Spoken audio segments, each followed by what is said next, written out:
Hello guys, welcome back to my YouTube channel guys, Habs Coins TV.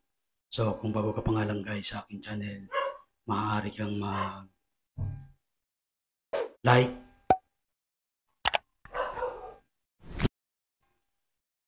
share sa iyong mga friends and relatives, at syempre pwede ka rin mag-comment. At huwag kakalimutan mag-subscribe. And then papindot na rin ang notification bell para palagi kayong updated sa mga bago ko pang videos na gagawin.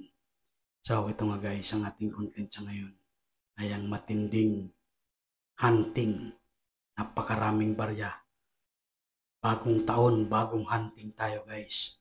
Pasensya na nga pala dun sa mga nagchat-chat sa akin dun sa aking FB page. Guys, hindi ko kayo nasasagot sapagkat nagkaroon po ng problema ang aking FB page at ang aking FB account.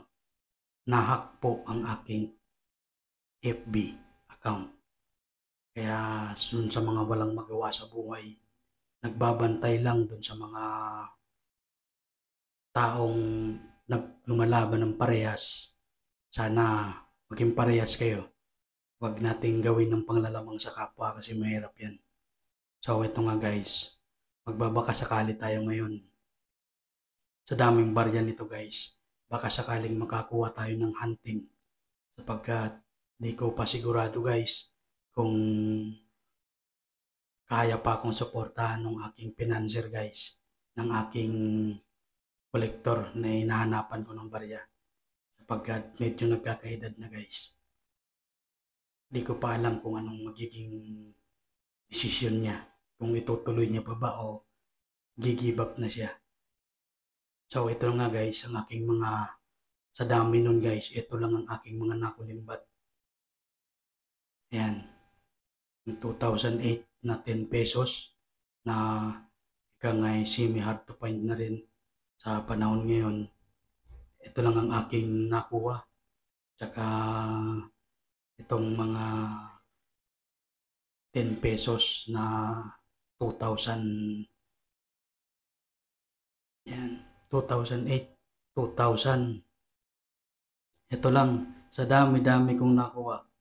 Ito lang ang nakuha ko. Mga, mga commemorative coins.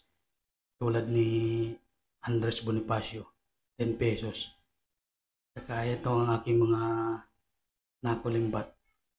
Yan, 2000, year 2000 na 10 pesos na medyo semi hard to find na nga sa panahon ngayon. At sana po, huwag tayo magsasawang tangkilikin aking mga videos, panoorin. At dun sa mga subscriber ko, pasensya na kayo guys. Kasi nagkaroon talaga ng problema ang aking FB account.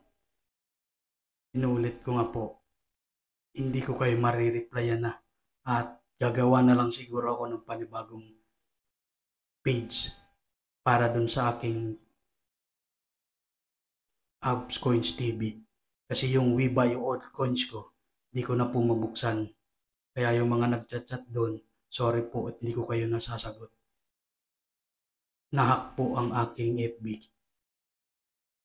Yan, 2,000. Pero medyo natuwa naman ako kahit papano dahil mayroon akong isang coins na medyo maganda na rin ang value sa ating mga kolektor. Ito mga commemorative coins na to. Yan. 10 pesos. Miguel Malvar. General Miguel Malvar. Ito nga guys, yan ang mga nakuha ko. Sa dami ng aking binusising barya. Yan lang bukod tangi. Kaya napakahirap guys para sa mga hunter or mga kolektor na katulad yung nagba-buy and sell lang din.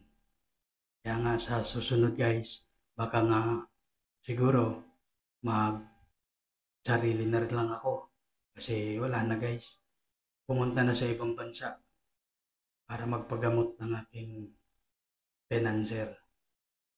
Sana gumaling din agad siya. Wish ko lang. Ito ang mga Frost coin na to, yan ang mga nakuha ko. Pero itong yan, 70 Leti Gold landing, 5 pesos na commemorative. Sama yan sa mga nakuha ko. Yan.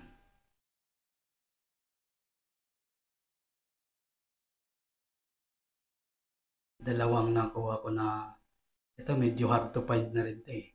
Medyo semi hard to find na rin itong mga ganitong ano eh.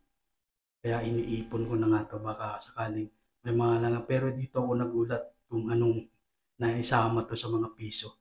Nagulat ako kung ano ba talaga to.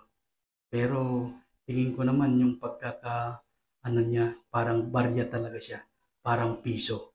O ano lang, nasira lang or ewan ko. Eto guys, ang medyo may alaga, may mataas ang value, collector na nito. Mga ganitong coins, commemorative. Yan. Si General Ricarte. 150 years yan na 1 piso.